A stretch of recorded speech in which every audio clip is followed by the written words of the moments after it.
Essa é a parte que mais me assusta quando você tem essa ferradura ideológica dos extremistas da esquerda e da direita, concordando com a ideia de que Israel é realmente o vilão por trás de todos esses planos. Vejo pessoas online dizendo, Israel poderia ter feito isso, ainda não fez, mas certamente conseguiria. Recebendo Elon, muito obrigado por se juntar a nós.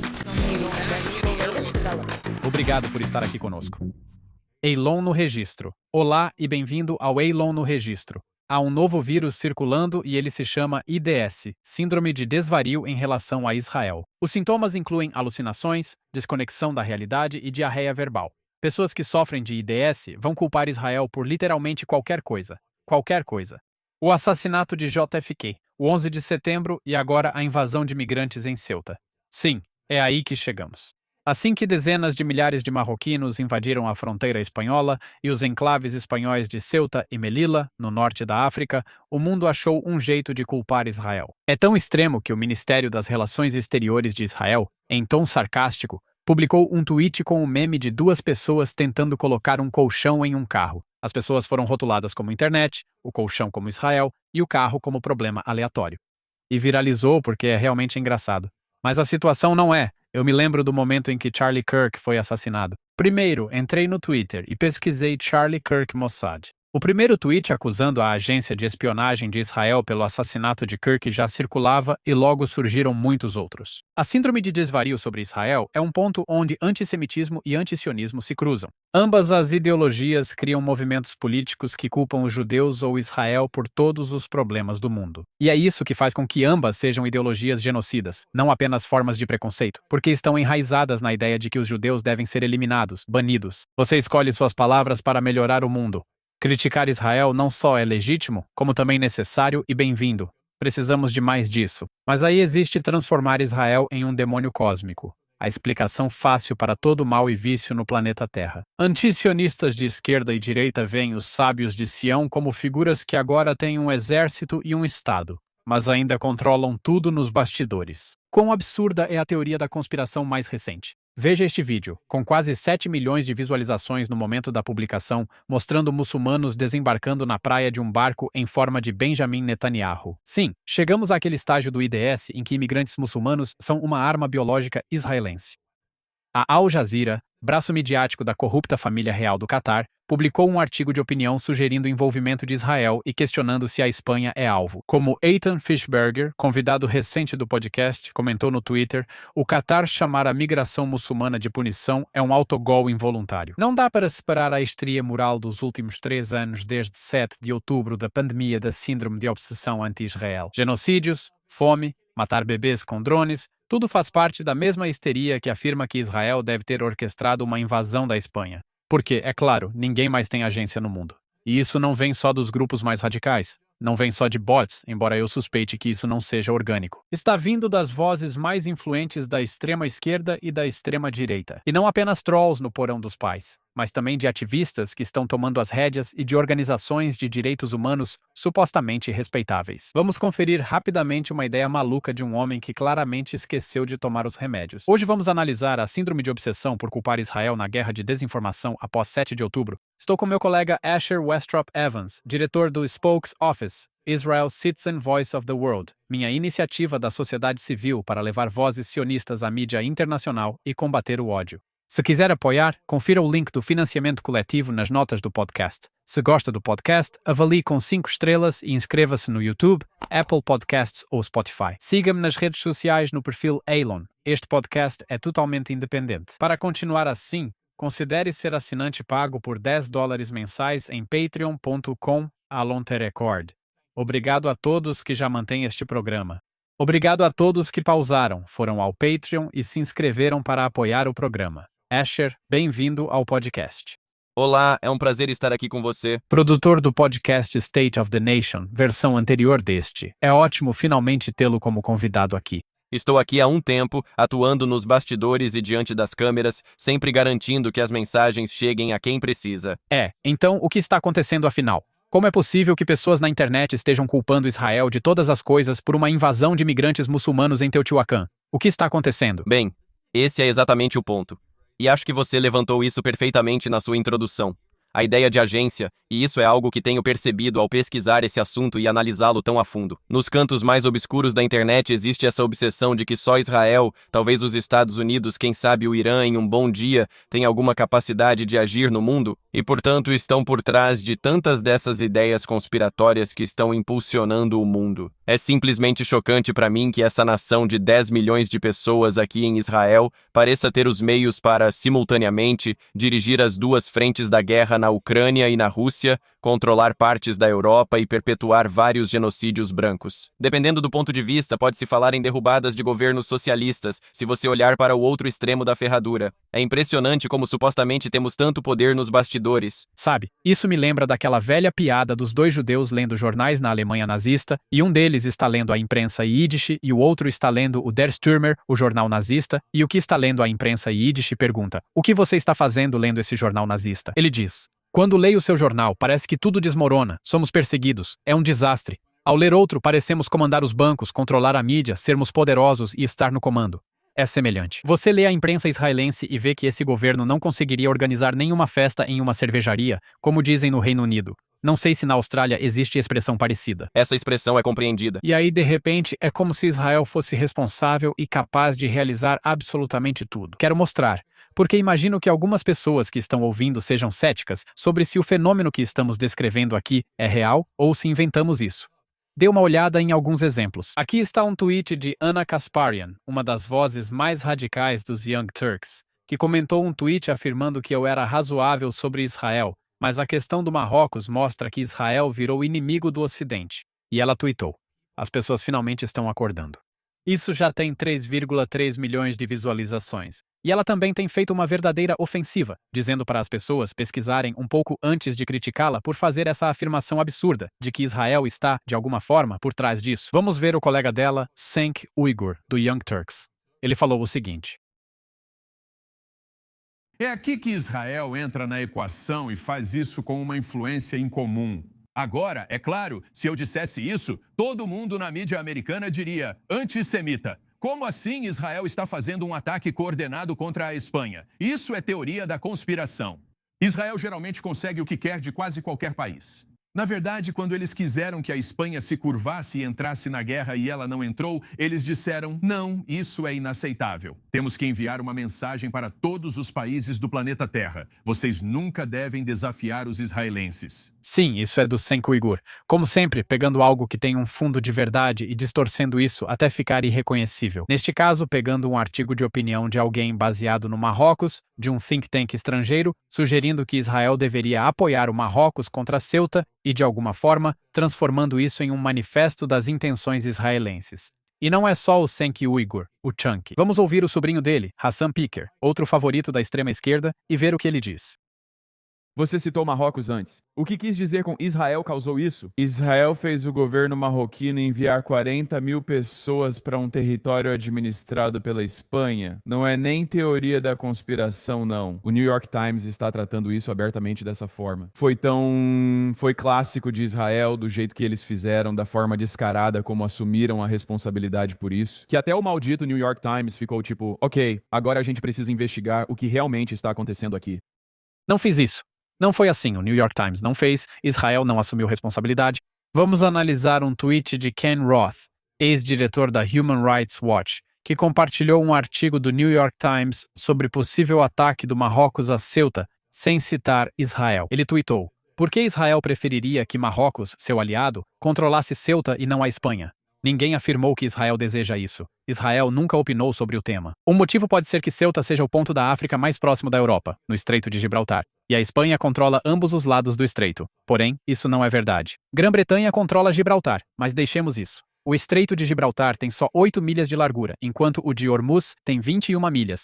Se o Irã pode controlar o Estreito de Hormuz, a Espanha também poderia controlar o Estreito de Gibraltar e potencialmente bloquear o acesso israelense ao Atlântico." Ken Roth, ex-chefe da Human Rights Watch, claramente fora de si, sugerindo aqui que a Espanha poderia bloquear o Estreito de Gibraltar para navios israelenses. E é por isso que Israel quer transferir Ceuta e Melilla para o controle do Marrocos. Agora, isso é obviamente insano. Eu sei de uma coisa, Asher, que temos falado disso na mídia. Regimes desonestos perceberam, após o fracasso do Ocidente em abrir o Estreito de Hormuz à força, que podem bloquear vias navegáveis internacionais importantes sem serem impedidos. E aqui está Ken Roth dizendo: essa é uma ideia. Talvez a Espanha possa seguir o exemplo do Irã. Certamente eles sugerem que é uma ideia. Parece quase uma representação de uma sociedade pós-letrada, falta de estudos históricos ou das nuances da situação política atual. Sabe, quando vemos o que aconteceu, o que veio de Rabat no passado, após, a aceitação por parte da Espanha dos líderes da Frente Polisário, do grupo separatista no Saara Ocidental, ou seja, pelo tipo de aproximação recente que eles fizeram que o governo de Pedro Sánchez fez em relação à Argélia e toda a confusão e o motivo exato disso. O Marrocos pode querer direcionar suas frustrações aos espanhóis. Não afirmo que isso seja verdade ou não. Isso ainda precisa ser verificado. Rabat certamente não admitiu isso explicitamente, mas há muitos motivos para outras partes estarem envolvidas. E ainda assim, todas essas pessoas sentem a necessidade de voltar ao grande vilão global, Israel, porque isso cria uma história muito conveniente. Isso mantém a narrativa em preto e branco que eles têm em suas mentes tão clara e é simplesmente impressionante. Para mim, falta consciência sobre outras nuances e sobre o fato de que atores, além de Israel, Estados Unidos e outros, têm agência própria e podem ter interesses atendidos pelas ações recentes na Cisjordânia. Quero dizer, estou tentando entender. Há um interesse econômico em manter a mídia e as redes de ONGs vivas? Eles continuam culpando Israel por dissonância cognitiva? Isso é loucura. Isso ultrapassa todos os limites. Para mim, nem todos esses atores têm as mesmas motivações. Vejo pessoas como Ana Kasparian e percebo que isso é só uma isca de engajamento. Veja como ela diz que as pessoas estão acordando. Essas declarações vagas, sem nenhuma ressalva. Mesmo nos comentários, quando ela responde a outras pessoas, dá para ver claramente que é só uma mulher tentando atrair atenção para a própria agenda e para o próprio canal, para continuar recebendo engajamento, continuar parecendo relevante, enquanto está se tornando cada vez menos relevante. Mas também há manifestações de políticos respeitados, como o ministro dos Transportes da Espanha, Óscar Puente, que se pronunciou sobre o papel de Israel no que houve de errado. Quero dizer, é aí que as coisas se tornam realmente perigosas, porque dão tanta credibilidade a ideias tão absurdas. Como você disse, pessoas que pegam um pouco de verdade, distorcem e usam isso para criar teorias da conspiração, vão se apegar a esses elementos e usá-los para suas agendas futuras. É nesse momento que essa síndrome de desvario aparece. Você mencionou algo interessante aqui, que é o fato de as pessoas pegarem um fundo de verdade, porque às vezes é completamente inventado. E às vezes elas se agarram a algo como um comentário extremamente estúpido e fora de lugar. Se agarram nisso e vamos ver como esse mito saiu do controle. Uma das coisas a que as pessoas têm se referido é a um tweet de Yair Netanyahu, o filho, claro, de Benjamin Netanyahu. Um tweet de 2019 em que ele postou um mapa de Ceuta e Melilla, que são enclaves espanhóis no norte da África, na costa do Marrocos. Ele tuitou: queridos árabes e muçulmanos querem libertar terras árabes islâmicas ocupadas. Aqui está um bom começo. Agora, o que ele estava tentando fazer, e ele explicou isso depois, era apontar a hipocrisia europeia. E nisso, eu acho que ele está certo, ok? Ele diz: se vocês se irritam ao chamarmos Ceuta e Melilla de colônias ocupadas, imaginem como nos sentimos quando falam o mesmo de Jerusalém, Judeia e Samaria. E é realmente impressionante ver os espanhóis sustentando que é absolutamente legítimo para eles manterem esses territórios no norte da África, o que eu não estou entrando no mérito. Há uma perspectiva histórica interessante. Criticam Israel por colonizar Jerusalém ou Judeia, assim como os britânicos nas Malvinas, certo? Fica ainda mais impressionante quando você acrescenta o fato de que ministros do governo do Sánchez vêm a público e dizem: calma, isso não afetou a zona Schengen. Não há motivo para que isso devesse ser afetado, porque nenhum desses migrantes, nenhum desses solicitantes de asilo, que forçaram a passagem, esses homens que romperam as barreiras, jamais chegaram a pisar em território europeu soberano. Quero dizer, eles estão entrando em Ceuta, eles estão entrando em territórios espanhóis, mas não estão chegando propriamente à Europa. Então, é meio que uma certa contradição aí, onde eles falam sobre a necessidade de manter esses lugares, mas ao mesmo tempo reconhecem que isso não é propriamente Europa e que esses enclaves existem em uma espécie de jurisprudência própria, por assim dizer. É uma contradição impressionante que, como você disse, é aplicado a Israel de forma muito dura e implacável, mas fica um pouco cinzento e meio vago quando é aplicado a estados europeus, enclaves colônias, como você quiser chamar. Prefiro não chamar isso de colônias. Eu acho a história do controle espanhol no norte da África fascinante porque aqueles que chamariam esses lugares de colônias sugerem que o norte da África é território muçulmano do Oriente Médio e que os cristãos vieram da Europa e tomaram conta. O fato é que, na Antiguidade e no final do período romano, quero dizer, o norte da África era uma parte integrante do Império Romano. Isso era uma parte essencial da cristandade. Só foi após a conquista árabe, séculos depois, que essas áreas se tornaram terras muçulmanas. Assim, a Europa, em sua visão, recuperou terras que antes eram da cristandade, do outro lado do mar. Agora, espere aí, Eilon. Parece que você está criando uma narrativa que poderia ser aplicada a outras partes do mundo um pouco mais próximas da nossa casa, não que eu esteja insinuando isso ou algo assim. Exatamente. Quero dizer, o que o Jonathan está tentando fazer aqui é apontar a hipocrisia daqueles que sugerem que a presença de Israel em Jerusalém é de alguma forma uma presença colonial, enquanto a Espanha mantém colônias do outro lado do mar. Mas é claro, esse ponto de sarcasmo e ironia não foi entendido lá. E isso está sendo usado de fato como prova por pessoas na internet para sugerir isso. Israel pediu ao Marrocos, porque ele está tuitando do porão do pai dele, pediu ao Marrocos para libertar terras árabes islâmicas. E se continue. Só queria dizer isso, também mostra o poder que supostamente temos aqui como povo israelense judeu, tanto faz. Quando o filho do primeiro-ministro, que ele mesmo não tem nenhum cargo formal no governo, aparentemente tem o poder de definir políticas que são implementadas 7 anos depois que ele publica esse tweet. Isso resulta nessas ações que ocorrem em um momento e em circunstâncias muito específicas. Quero dizer, é impressionante o quanto eles estão voltando na história para encontrar algo que justifique, depois do fato, as ações que estão ocorrendo agora em 2026. E não é só o tweet de Yair Netanyahu.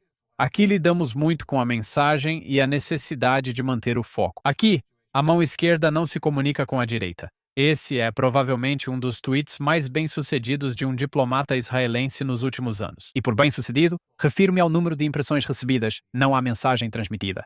Esse foi o embaixador de Israel na ONU, Danny Danon, tweetando na sexta-feira. A Espanha, sempre pronta a criticar Israel, declarou emergência em Ceuta após a crise em torno de sua política migratória. Antes de continuar nos dando lições, talvez seja hora de explicar ao mundo por que ainda mantém enclaves coloniais na África. Escher, esse tweet já está com mais de 12 milhões de visualizações no momento da gravação. Israel precisou que a embaixadora na Espanha, Dana Elch, tuitasse que sua mensagem não refletia a política do país. Isso não tem relação com a política oficial para conter a crise, mas não importa. Ele conseguiu alienar a direita espanhola, os maiores opositores de Pedrito Sánchez, as pessoas com quem, se algum dia formos ter relações normais com a Espanha, será com eles, porque eles têm seus problemas, mas a esquerda está completamente perdida. Conseguir, você sabe, sugerir que a Espanha tem enclaves coloniais na África, o que é simplesmente impressionante. Quero dizer, você simplesmente não pode alienar seus aliados desse jeito, mesmo que ache que eles estão sendo absolutamente hipócritas. Você não pode alienar aliados insultando um país inteiro apenas para provocar um líder impopular que tenta te usar como ferramenta. Quero dizer, isso simplesmente não faz sentido político nenhum. Não faz sentido político nenhum. E também, infelizmente, é o tipo de atitude infantil que talvez fosse adequada para essa turma por aí. Como podcasters, comunicadores e pensadores não vinculados à política do governo, expressar isso como opinião pessoal é algo distinto. Quando você é o embaixador da ONU, eu realmente acho que você precisa pensar com um pouco mais de clareza a longo prazo, e acho que é justamente isso que está faltando ali em relação ao resultado disso. Exatamente. Como você disse, quem você está afastando, quem você está expondo, acho que isso mostra como estamos nos prejudicando. O governo de Israel não deveria se envolver nisso.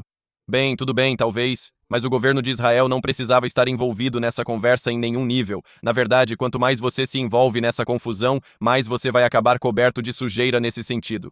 Deixe que comentaristas externos abordem a loucura que está sendo discutida aqui. Mas a menos que o objetivo dele seja algo no estilo Anika Sparan, só para viralizar no Twitter e conseguir engajamento, ele precisa ser um pouco mais cuidadoso. Mas sabe, Escher, acho que você está certo porque Israel não participou disso. Você tem um tweet de um diplomata estrangeiro agindo sozinho, já repreendido pelo Ministério das Relações Exteriores.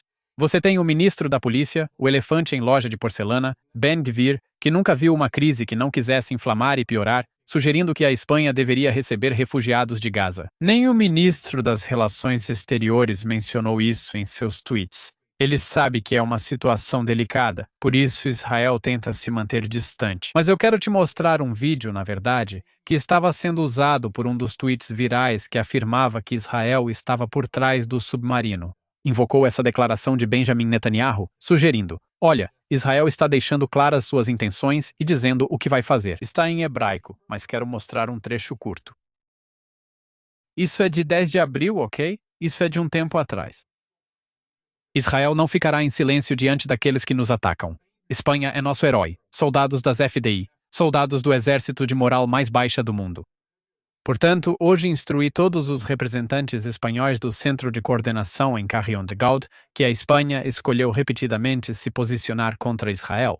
Aqueles que atacam o Estado de Israel em vez do regime terrorista não serão nossos parceiros em relação ao futuro da região. Nós não estamos dispostos a tolerar essa hipocrisia. E ele continua. Netanyahu respondeu ao fato de que, sob Pedro Sánchez, a Espanha virou país inimigo. As repetidas acusações de que Israel é responsável por genocídio em Gaza, uma guerra diplomática tentando cortar relações comerciais com o país. Pedro Sánchez é um líder implacavelmente hostil que vem travando uma guerra diplomática contra Israel. Por isso acredito que Israel agiu corretamente ao expulsar a Espanha do Centro de Coordenação Civil e Militar em Carrizal de Gat, responsável por Gaza. Mas aí aquela declaração de Netanyahu dizendo que vai punir a Espanha expulsando-a do CMCC acaba sendo transformada em uma afirmação de que Israel de alguma forma está transmitindo e pretende ajudar o Marrocos a recuperar Ceuta. E isso é absolutamente insano. Bem, a parte que sempre me incomoda nessas teorias da conspiração, e eu acho que o problema quando ouvimos falar de muitas conspirações na internet é que sempre parece haver a necessidade, na mente de quem as perpetua, de que exista um rastro de pistas. Quem for organizar operações desse tipo em grande escala precisa sinalizar isso com antecedência de várias formas. Bem, posso te dizer agora mesmo, Israel lançou com muito sucesso os ataques com pagers contra o Hezbollah, sem deixar nenhum rastro que fosse aparente para o mundo exterior, até muito tempo depois que já tinha acontecido.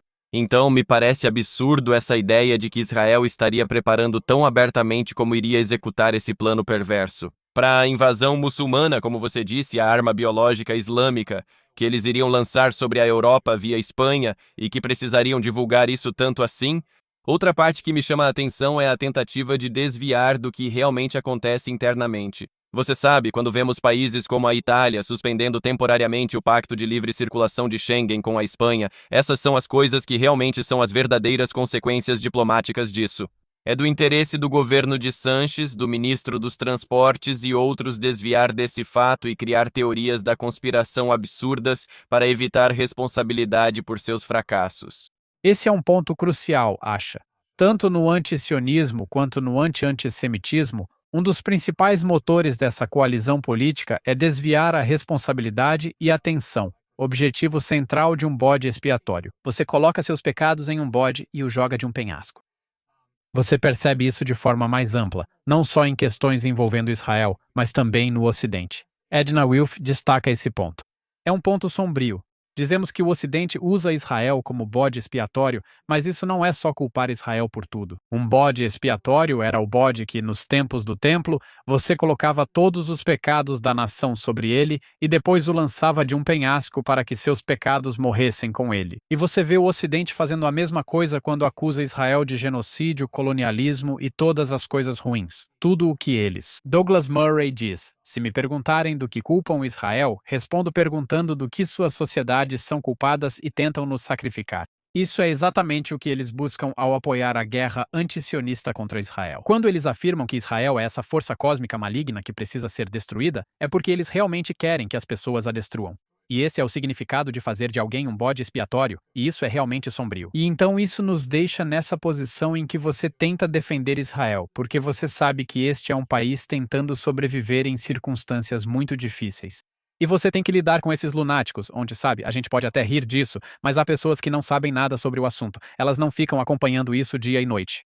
E elas vão recebendo essas informações aos poucos, sugerindo, bem, talvez Israel seja, talvez não seja, tipo, como o Tucker Carlson gosta de fazer. Ninguém, eu não disse que era, mas talvez não seja, e talvez seja. E eu ouvi alguém dizer, e é só um boato. Isso fica no inconsciente delas, e as deixa prontas para acreditar em outra teoria da conspiração anti-Israel no futuro. E aí fica muito mais difícil vender fatos, vender a verdade e vender qualquer conexão com a realidade, porque é nisso que as pessoas já estão condicionadas. Exatamente. E é isso que mais me assusta quando você tem, como dissemos antes, a ferradura dos extremistas da esquerda e da direita, ambos concordando com a ideia de que Israel é, de fato, o vilão por trás de todos esses planos. E você está plantando essas sementes em histórias onde, novamente, para ser sincero, a maior parte do mundo não está prestando muita atenção. As pessoas veem algumas manchetes, veem algumas imagens de praias sendo invadidas. Existe uma ligação com Israel e aí fica tão fácil. Vê-se repetidamente pessoas dizendo online: Israel poderia fazer isso. Na verdade, não fez, mas certamente poderia.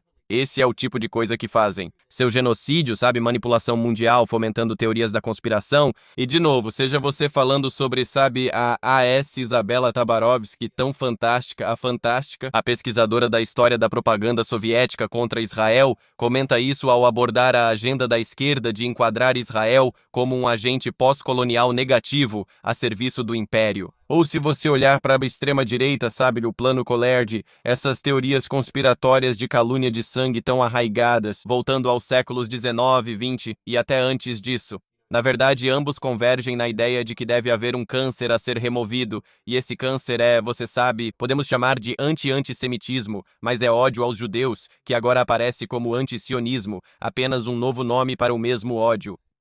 Sim, quero mostrar mais um clipe porque já mostrei antes Chuck Shank e Hama e Hassan Piker da extrema esquerda. Só quero mostrar como já falamos muito sobre a teoria da ferradura. Eu tive um episódio, se você conseguiu assistir, com Cariz Rea falando sobre a ferradura antisionista, que reúne a extrema esquerda e a extrema direita, que são indistinguíveis. E isso faz parte do que é o antisionismo. Não é um preconceito, é um movimento político. Isso permite que extremos que não concordam em mais nada cooperem. E, aliás, você vê isso também nas Nações Unidas. Por que há tantas resoluções contra Israel? Porque é a única coisa em que eles conseguem concordar. Eles conseguem cumprir tabela com o multilateralismo. Veja o autoproclamado incel Nick Fuentes. Vamos dar uma olhada. Queridinho do El. Dá pra ver claramente. O motivo pelo qual os republicanos apoiam a invasão das cidades espanholas é que eles estão fazendo isso em nome de Israel. Eles estão promovendo os interesses centrais de segurança do Marrocos, punindo a Espanha às custas dos interesses centrais de segurança dela, porque a Espanha é uma adversária de Israel e o Marrocos é um aliado de segurança de Israel. Agora, 6 anos depois, os republicanos voltam ao poder e repetem: vai em frente, Marrocos. Tome as 2 cidades restantes da Espanha no norte da África. Essa é a sua recompensa por ser leal a Israel. Esse é o castigo da Espanha por ser desleal. E esse é o terceiro inimigo civilizacional. Alguém abriu os portões aqui. Alguém abriu os portões de Toledo e deixou os muçulmanos entrarem, conquistarem e invadirem a Europa. E como sempre, são os judeus. Espera. Ele quer dizer os sionistas. Ele quer dizer... Os mais... A máscara caiu. Por um segundo ali... Não. Como sempre, são os judeus. E vamos mostrar aqui na tela. Ele está literalmente fazendo o meme. Vi outro tweet de sucesso. Mostrava um desenho de ligar os pontos de um jacaré, mas alguém conectava os pontos aleatoriamente até virar uma estrela de Davi. Somos um povo que vê padrões. Quando enxerga conspirações judaicas em todo lugar, passa a suspeitar até nos contextos mais absurdos. E Asher, o mais triste é que essa não vai ser a última vez que algo completamente insano vai ser colocado na nossa conta. Sabe de uma coisa, Asher? Normalmente termino divulgando meu podcast pedindo para seguirem, curtirem e se inscreverem. Talvez eu devesse sugerir que assistam Nick Fuentes e Hassan Piker, pois ao ler essas mídias, como os antigos jornais Der Stürmer, de repente ficamos ricos e poderosos, controlando tudo. Ash, gostei muito da conversa. O quê? Você não é ativo nas redes sociais? Deveria ser. Eu deveria ser mais ativo, Elon. Mas sabe, meu objetivo é só tentar ajudar a manter as vozes racionais por aí. É isso que me mantém ocupado. Procuro manter essas vozes lúcidas e bem representadas nos bastidores ou diante das câmeras conforme necessário. Agora é ainda mais difícil defender nosso lado com tanta gente pronta para acreditar em absurdos sobre nós. Asher Westrop Evans, obrigado por participar do programa. Se você gostou do programa, curta, inscreva-se no YouTube, Apple Podcasts, Spotify ou onde acompanha e avalie com 5 estrelas. Isso ajuda muito. Precisamos chegar a plataformas de distribuição bem diferentes. Para apoiar o programa, acesse patreon.com. Alonte Record, só $10 por mês. Já temos uma comunidade de pessoas ajudando a tornar essa produção possível, e precisamos de apenas mais alguns para nos ajudar a continuar com isso. Então, a todos, muito obrigado e até a próxima.